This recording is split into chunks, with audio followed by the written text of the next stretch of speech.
July 20th, 2011, 4 a.m. Salam Remy's private studio in North London. The security cameras captured everything.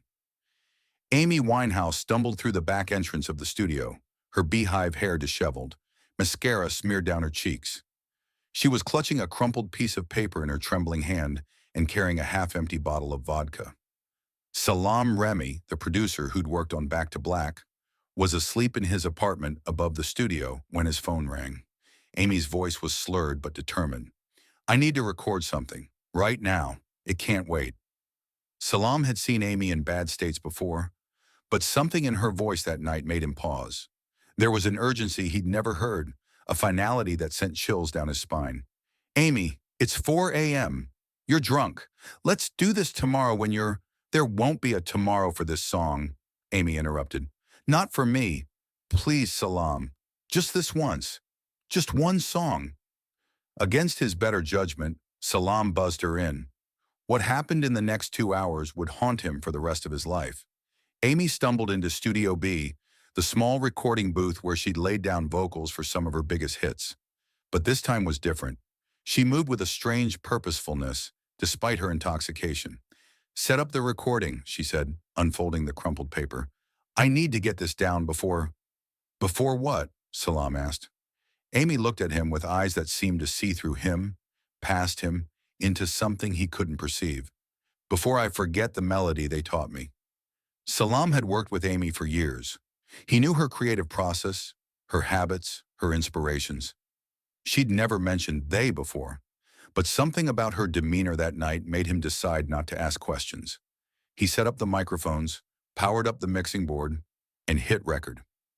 What Amy sang in the next hour and 47 minutes was unlike anything she'd ever recorded. The song had no instrumental backing track, just Amy's voice, raw and haunting, accompanied occasionally by her fingers, drumming on the recording booth table. But somehow it sounded complete, full, as if invisible musicians were playing along with her. Salam listened through his headphones, transfixed. The melody was beautiful but unfamiliar. Not derivative of any existing song, yet it felt ancient, timeless, like something that had always existed but had never been heard. But it was the lyrics that made Salam's blood run cold. Amy sang about waking up on July 23rd, feeling different, lighter, like the weight of living had been lifted. She described looking in the mirror and seeing someone who was already gone. She sang about her father finding her in the afternoon when the sun comes through the window at exactly 3:54. She sang about the paramedics who would try for 17 minutes but know it's already over. About the newspapers that would say it was the drink, but miss the real story. About the tears of people who never called while I was breathing. Most unnervingly, she sang about the recording session itself. At 4 a.m. on July the 20th, I'm singing my goodbye. In a studio where echoes know more truth than I. The producer thinks I'm crazy. The vodka thinks I'm wise. But I can see tomorrow through these dying eyes. Salam stopped the recording. His hands were shaking. "Amy, what is this? What are you singing about?" Amy looked up from her crumpled lyrics, her eyes unfocused but somehow completely aware. "I dreamed it, Salam. Every word, every note. I dreamed my own ending, and now I have to sing it down before the dream fades." "Dreams don't work like that, Amy. You can't dream specific dates, specific times. Can't you?" Amy smiled sadly. "Maybe you've never dreamed deep enough. Maybe you've never been close enough to the edge to see over it." She gestured for him to start recording again. The second verse was even more detailed. Amy sang about the wine glass half empty by the bed, the one with lipstick marks that spell goodbye. She described Blake watching the news in a room that smells like regret, finally understanding what love was supposed to mean.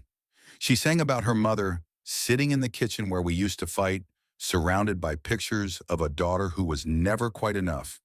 About her father finally admitting to the cameras that he wished he'd listened more and talked less. But the most chilling part came in the bridge. "They'll find a bottle by my side and call it explanation. But bottles don't write songs or choose their expiration. I'm leaving clues and melodies for those who hear between the space where music lives and dies and lives again." When Amy finished singing, She sat in silence for nearly 10 minutes. Salam didn't dare move or speak. The studio felt charged with an energy he couldn't name. Finally, Amy stood up and walked to the control room where Salam was sitting.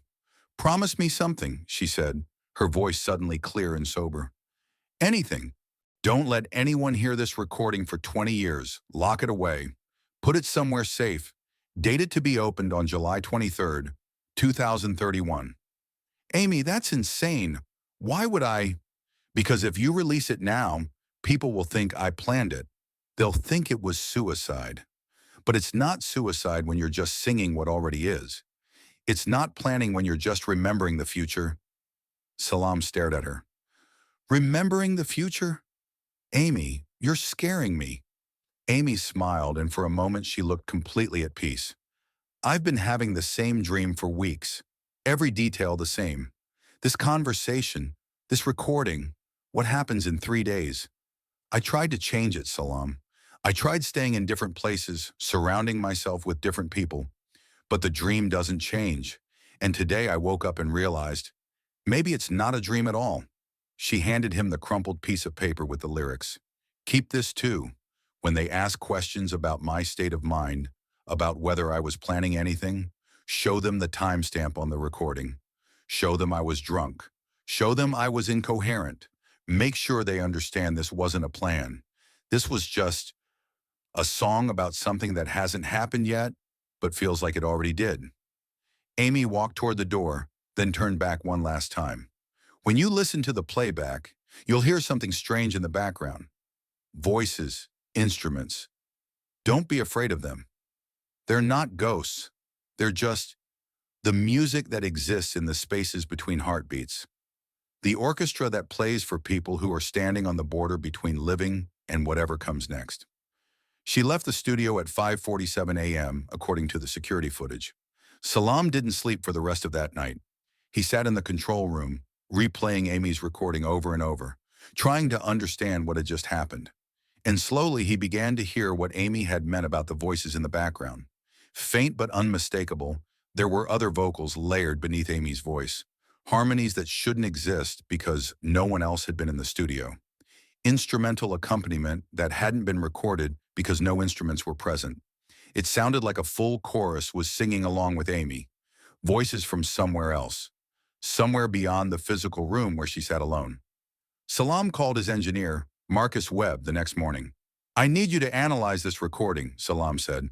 "Check for audio bleeding from other studios, electronic interference, anything that could explain what I'm hearing." Marcus spent 3 days running every test he could think of. The results were impossible to explain.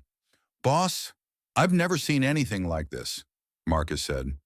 "The secondary audio isn't coming from external sources. It's not interference. It's not bleeding from other rooms. According to the analysis, those extra voices are coming from the exact same location as Amy's voice. Same microphone, same position, same acoustic fingerprint." "That's impossible." "I know, but the data doesn't lie.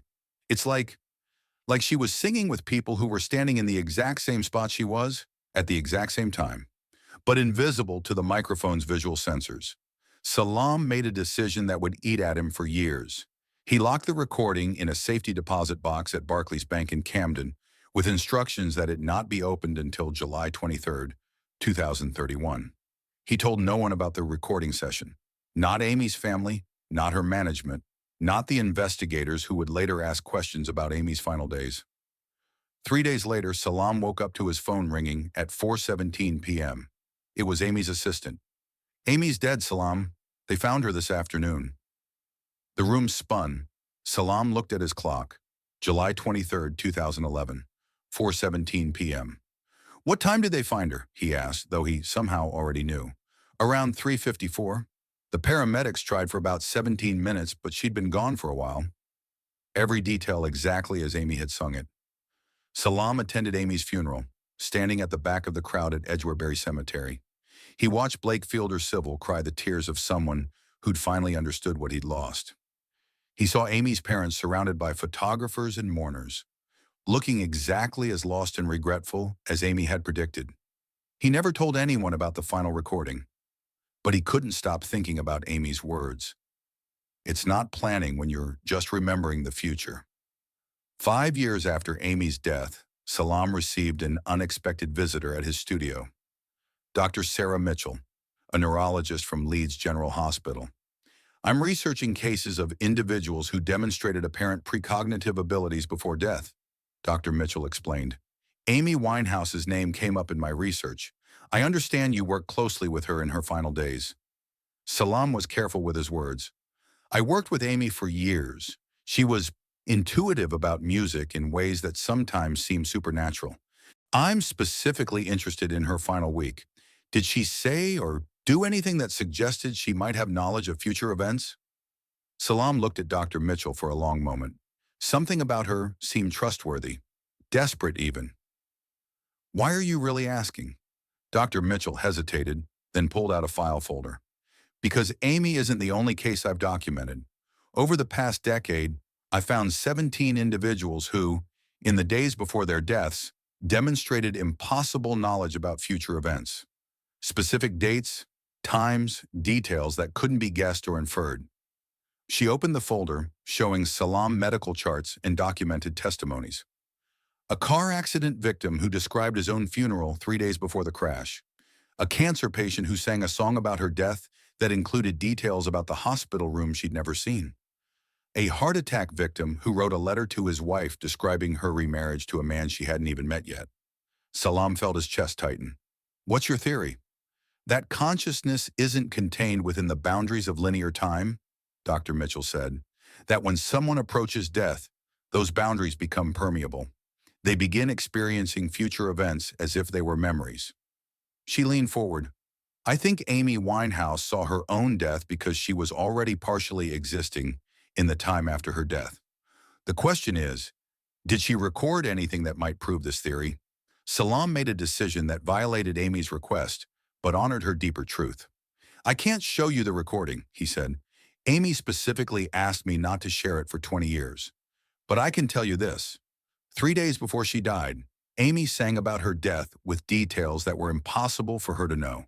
Specific times, specific circumstances, specific people's reactions. Dr. Mitchell's eyes lit up. Did she explain how she knew? She said she'd been dreaming it, the same dream, over and over, with every detail exactly the same. She said she tried to change it but couldn't, like it was inevitable. Or like it had already happened, Dr. Mitchell said softly, like she was remembering something rather than predicting it. Salam nodded slowly. There's something else. The recording, it sounds like other people were singing with her. Full harmonies, instrumental accompaniment, but she was alone in the studio. Dr. Mitchell was quiet for a long time. Mr. Remy, I believe Amy was experiencing what I call temporal displacement. Her consciousness was existing simultaneously in multiple time frames. Past, present, and future were all accessible to her in those final days. Is that why she died? Because her consciousness was scattered across time? I think she died because she couldn't exist fully in any single moment anymore, Dr. Mitchell said. Living requires being present in the now. If your consciousness is experiencing all moments simultaneously, the linear experience of life becomes impossible to sustain. Dr. Mitchell stood to leave, then turned back. When that recording is released in 2031, it's going to change how humanity understands death, consciousness, and the nature of time itself. Amy didn't just predict her future. She proved that the future already exists, waiting for us to arrive at it. 10 years after Amy's death, Salam began having dreams. Not about Amy, but about the recording. In the dreams, he was listening to the playback, but the secondary voices were clearer. He could make out individual singers, specific words they were singing in harmony with Amy's lead vocal. One voice in particular became increasingly distinct. A male voice, older, gravelly, singing along with Amy's chorus. Time ain't a river flowing one direction. Time is an ocean, deep and wide. Some souls can swim between the moments. Some souls can see the other side. Salam woke from one of these dreams and immediately called Marcus Webb.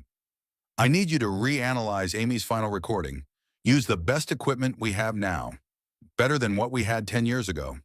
I want to isolate those background voices. Marcus worked for weeks, using advanced audio separation technology, that hadn't existed in 2011. What he found was impossible, but undeniable.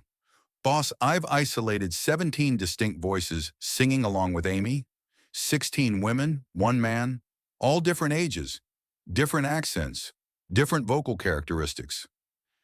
Any of them recognizable? Marcus was quiet for a moment. The male voice. I ran it through voice recognition software, cross-referenced it with every music database I could access. And it matches vocal patterns consistent with Frank Sinatra. Not just stylistically similar.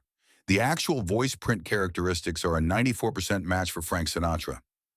Salam felt the room spinning. Frank Sinatra died in 1998.